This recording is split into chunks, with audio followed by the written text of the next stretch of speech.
वचन नको आहे, त्यांना प्रार्थना नको आहे, त्यांना देवाचं सानिध्य नको आहे. हालेलुया, देवाच्या उपस्थितीमध्ये त्यांना जगायला नको आहे.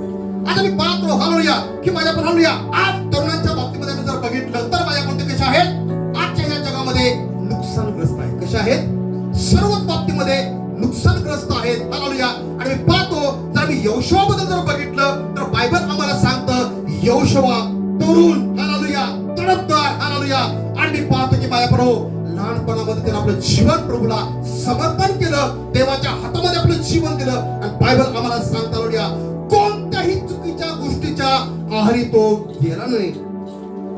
तर बायबल आम्हाला सांगतं तो नेहमी देवाच्या सानिध्यामध्ये हालेलुया समर्पित जीवन जगला, पवित्र जीवन जगला.